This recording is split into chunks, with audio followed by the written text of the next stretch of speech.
भाऊ आपण ज्या आता गप्पा केल्या त्या नागरिक समस्यांवर केल्या, पण त्या पलीकडे सुद्धा नागरिकांच्या बऱ्याच मागण्या असतात, गरजा असतात, जसं की रोजगार.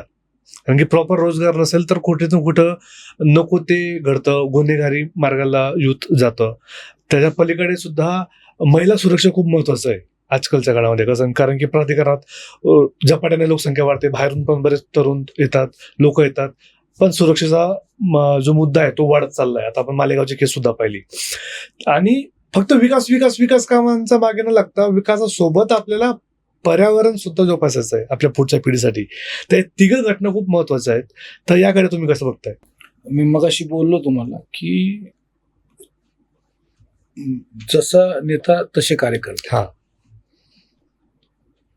आणि मी रोजगाराबद्दल पण बोललो की बाबा माझ्या बरोबरचे मित्र सहकारी असतील किंवा त्यांचे आई वडील स्वतः म्हणतात की बाबा तू त्यांच्यावर राहत जा, का तुला चांगलं मार्गदर्शन भेटेल. त्याच्या ऑलरेडी आम्ही काम करतोय.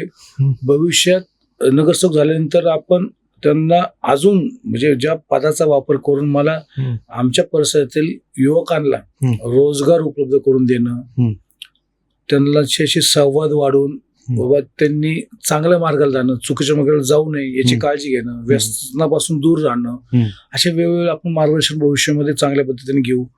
त्याच्यानंतर तसंच म्हणलं तर महिलांचा सुरक्षेचा विषय असेल तर तो पण